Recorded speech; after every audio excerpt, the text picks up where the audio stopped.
Hello everyone, welcome to all of you in exam guru. दोस्तों, आज 20 अगस्त को CTET का मॉर्निंग शिफ्ट का एग्जाम समाप्त हो चुका है और इस वीडियो में दोस्तों मैं आपको आज के मॉर्निंग शिफ्ट में पूछे गए पेपर में से चाइल्ड एंड डेवलपमेंट पेडागोजी का कंप्लीट सॉल्यूशन करवाने वाला हूं। अगर आपने भी आज के पहले शिफ्ट में एग्जाम दिया होगा तो इस वीडियो को देखने के बाद अपना CDP पेपर का पूरा सॉल्यूशन मिला लेना और फिर कमेंट करके बताना कि 30 में से टोटल कितने क्वेश्चंस आपके सही हो रहे हैं। ये सारे के सारे क्वेश्चंस बिल्कुल 100% सही आंसर के साथ सॉल्व करवाए गए हैं। सो गाइज, आपको कोई भी क्वेश्चन में डाउट नहीं होगा और जो बाकी के बचे हुए पेपर रह गए हैं जैसे कि इन्वायरमेंटल स्टडीज, मैथमेटिक्स और लैंग्वेज पेपर, तो उसका भी सॉल्यूशन मैं आपको आने वाले 1 से 2 घंटे के अंदर इसी चैनल पर उपलब्ध करवा दूंगा। सो आप सभी से रिक्वेस्ट है कि चैनल को सब्सक्राइब कर लें और इसके बेल नोटिफिकेशन को ऑन कर लें ताकि जैसे ही मैं अगला वीडियो अपलोड करूं तो उसका नोटिफिकेशन आप तक सबसे पहले पहुंच जाए। चलिए दोस्तों, अब आज का वीडियो स्टार्ट करते हैं। तो पहला क्वेश्चन जो CDP में पूछा गया था वो आप सभी के सामने स्क्रीन पे है। निम्नलिखित कथनों को पढ़िए तथा सही विकल्प का चयन कीजिए। एक अभिकथन दिया गया है और इसका एक कारण है। तो आपने क्वेश्चन देख लिया, बात करते हैं इस क्वेश्चन के सही आंसर की। तो सही आंसर है दोस्तों आपका ऑप्शन नंबर डी, ए और आर दोनों सही है तथा आर ए की सही व्याख्या है।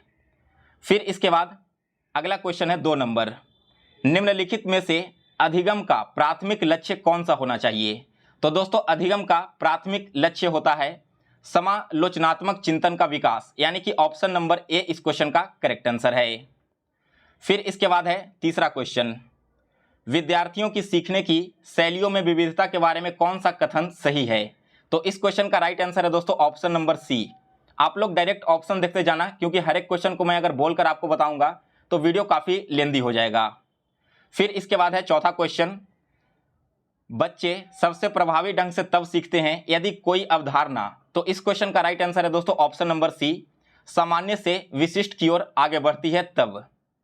फिर इसके बाद अगला क्वेश्चन है 5 नंबर।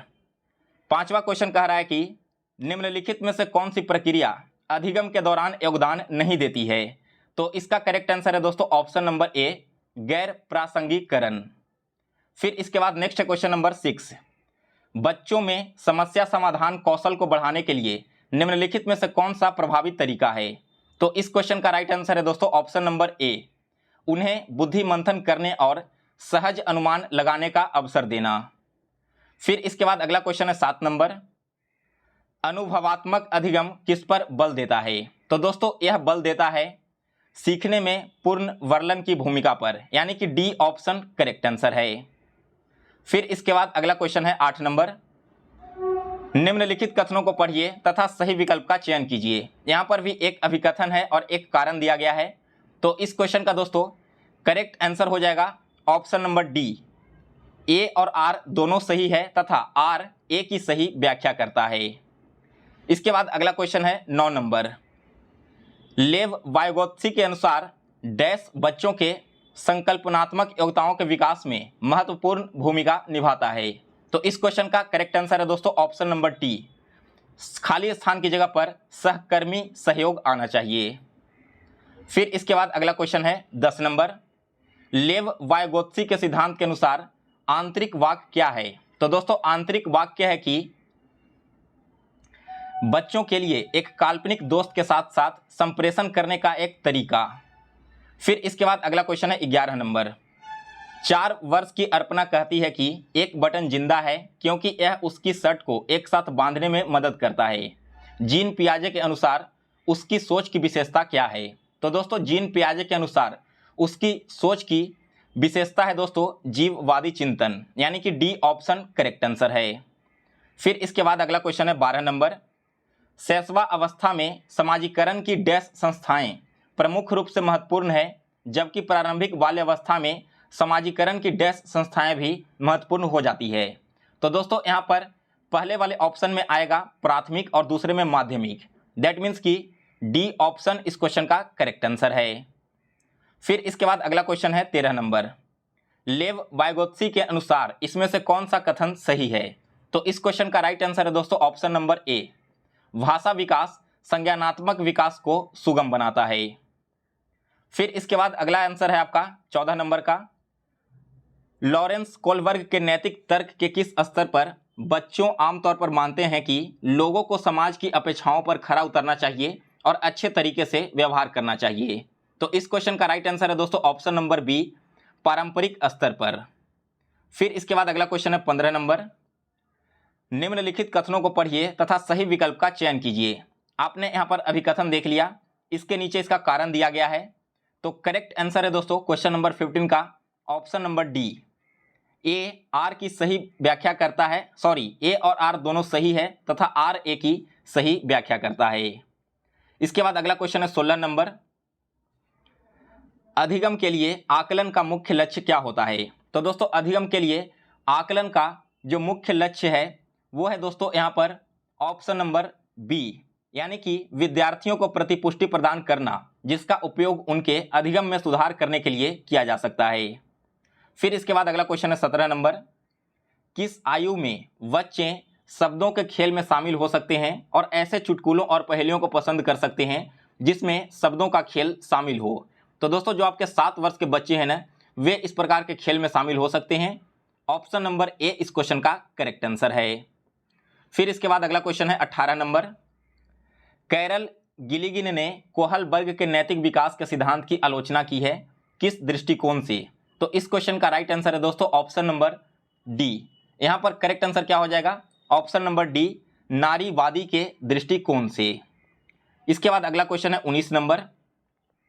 19 नंबर क्वेश्चन देखिए, कह रहा है कि जीन पियाजे के अनुसार पूर्व सक्रियात्मक चिंतन की मुख्य विशेषताओं में से एक डैश है जो किसी स्थिति के एक पहलू पर ध्यान केंद्रित करने और दूसरों की उपेक्षा करने की प्रवृत्ति को संदर्भित करता है। तो इस क्वेश्चन का राइट आंसर है दोस्तों ऑप्शन नंबर डी, केंद्रीयन। फिर इसके बाद अगला क्वेश्चन है 20 नंबर। 20 नंबर क्वेश्चन कह रहा है कि प्रतिभावान बच्चों को शिक्षित करने का उपागम जो उन्हें असामान्य रूप से तीव्र गति से पाठचर्या के माध्यम से आगे बढ़ाता है वह क्या कहलाता है? तो दोस्तों यह कहलाता है त्वरण, यानी कि बी ऑप्शन इस क्वेश्चन का करेक्ट आंसर है। फिर इसके बाद अगला क्वेश्चन है 21 नंबर। डिस्ग्राफिया के बारे में इनमें से कौन सा कथन सही होगा? तो करेक्ट आंसर है दोस्तों ऑप्शन नंबर बी, डिस्ग्राफिया एक तंत्रिकीय विकार है जिसकी विशेषता अक्षरों और आकारों को बनाने में कठिनाइयां हैं। फिर इसके बाद 22 नंबर क्वेश्चन है, वैसे शिक्षक जो समावेशी कक्षाओं की दिशा में काम कर रहे हैं उन्हें चाहिए कि वे, तो 22 नंबर क्वेश्चन का दोस्तों करेक्ट आंसर हो जाएगा ऑप्शन नंबर डी। उन्हें क्या क्या चाहिए? तो उन्हें चाहिए पाठ्यचर्या में अनुकूलन करें, विविध दृष्टिकोणों को शामिल करें और अपने स्वयं के अंतर्निहित पूर्वाग्रहों की जांच करें। तो फर्स्ट, सेकंड और थर्ड ऑप्शन सही है, डी ऑप्शन इसका सही नहीं है। इसके बाद अगला क्वेश्चन है 23 नंबर।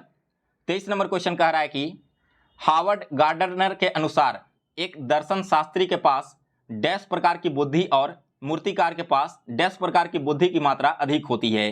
तो दोस्तों जो दर्शन शास्त्री होते हैं उनके पास किस प्रकार का बुद्धि होता है?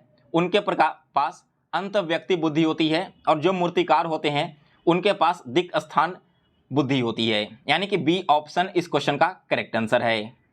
इसके बाद अगला क्वेश्चन है 24 नंबर।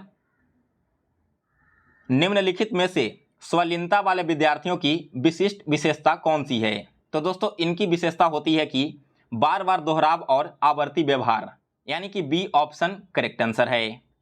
फिर इसके बाद अगला क्वेश्चन है 25 नंबर। निम्नलिखित में से कौन सा स्थूल गतिक कौशल है? तो यह है दोस्तों आपका तैरना, यानी कि डी ऑप्शन करेक्ट आंसर है। फिर इसके बाद अगला क्वेश्चन है 26 नंबर।